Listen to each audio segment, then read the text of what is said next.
ইরানের প্রয়াত সর্বোচ্চ নেতা আয়াতুল্লাহ আলী খামেনি ছিলেন ইরানি জাতির বিশ্বাসের মিনার, প্রতিরোধের ভাষা, আত্মমর্যাদার প্রতীক।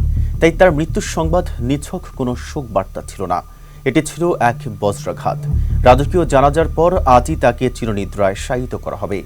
উত্তর পূর্ব মাশহাদে তার জন্ম শহরেই তাকে কবরস্থ করার কথা রয়েছে। এর মাধ্যমে খামেনি যুগের অবসান ঘটতে যাচ্ছে। এই অবস্থায় কৌতূহল তৈরি হয়েছে, কেমন হবে ইরানের নতুন নেতৃত্ব। মূলত যুক্তরাষ্ট্র ও ইসরায়েল একটি সুনির্দিষ্ট লক্ষ্য নিয়ে ইরানে যৌথ সামরিক অভিযান শুরু করেছিল। তাদের হামলার মূল লক্ষ্য ছিল ইরানের বর্তমান সরকারের পতন, পারমাণবিক কর্মসূচি, ব্যালিস্টিক ক্ষেপণাস্ত্র ঘাঁটি, ড্রোন কারখানা এবং সামরিক কমান্ড সেন্টার সম্পূর্ণ ধ্বংস করা। যুদ্ধের আগে ইরানকে অত্যন্ত দুর্বল বলে অভিহিত করেছিল যুক্তরাষ্ট্র, কারণ দীর্ঘদিনের আন্তর্জাতিক নিষেধাজ্ঞায় দেশটির অর্থনীতি বিপর্যস্ত ছিল। পারমাণবিক কর্মসূচিও বড় ধাক্কা খেয়েছিল। সমৃদ্ধ ইউরেনিয়ামের মজুতের ভবিষ্যৎ নিয়েও অনিশ্চয়তা তৈরি হয়েছিল। একই সময়ে ইরানের আঞ্চলিক মিত্রদের অবস্থানও দুর্বল হয়ে পড়েছিল। বিশেষ করে সিরিয়ায় বাশার আল আসাদের পতন এবং লেবানন, গাজা ও ইয়েমেনে ইরানপন্থী যোদ্ধারা কোণঠাসা হয়ে পড়ে। এসব কারণে মার্কিন গোয়েন্দা মূল্যায়নে বলা হয়েছিল ১৯৭৯ সালে ইসলামী বিপ্লবের পর ইরান সবচেয়ে দুর্বল অবস্থায় রয়েছে। এই ধারণার উপর ভিত্তি করে হামলার সিদ্ধান্ত নেয় যুক্তরাষ্ট্র ও ইসরায়েল। কিন্তু হামলার পর এখন পর্যন্ত যে চিত্র সামনে এসেছে তা তাদের প্রত্যাশার সঙ্গে একেবারেই মেলেনি। যুক্তরাষ্ট্র ও ইসরায়েলের সম্মিলিত সামরিক চাপের মধ্যেও ইরান রাষ্ট্র হিসেবে টিকে গেছে। পাশাপাশি পারমাণবিক কর্মসূচি, ব্যালিস্টিক ক্ষেপণাস্ত্র ঘাঁটি, ড্রোন কারখানা এবং সামরিক কমান্ড সেন্টার আংশিক ক্ষতিগ্রস্ত হলেও সম্পূর্ণ ধ্বংস হয়নি।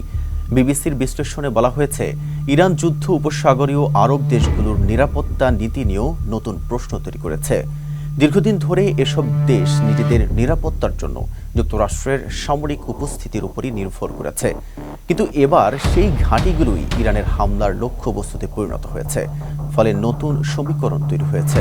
আরব রাষ্ট্রগুলো বুঝতে পেরেছে, মার্কিন সামরিক ঘাঁটি তাদের নিরাপত্তা দেওয়ার পাশাপাশি ঝুঁকিও তৈরি করছে।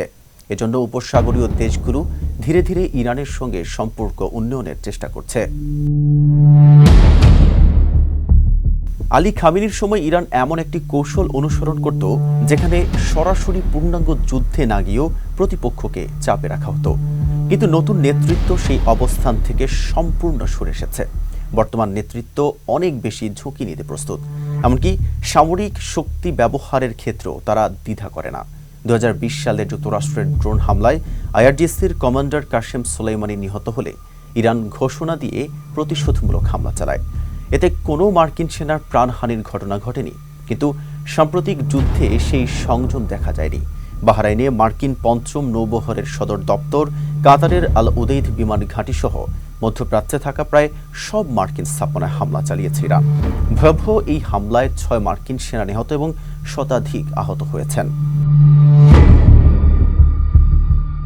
জন হপকিন্স বিশ্ববিদ্যালয়ের আন্তর্জাতিক সম্পর্ক বিভাগের অধ্যাপক ভালি নাসরের মতে, ডোনাল্ড ট্রাম্প যাকে রেজিম চেঞ্জ বা শাসন পরিবর্তন হিসেবে দেখছেন, সেটি শেষ পর্যন্ত ইরানের জন্য সুবিধাজনক হয়ে দাঁড়াতে পারে। তার ভাষায়, ইরানের সম্পূর্ণ নতুন প্রজন্ম এখন ক্ষমতা এসেছে। তারা একদিকে যেমন যুদ্ধ পরিচালনা করছেন, অন্যদিকে শান্তি আলোচনাও চালিয়ে যাচ্ছে। নতুন সর্বোচ্চ নেতা মোজতবা খামেনির বয়স ৫৬ বছর।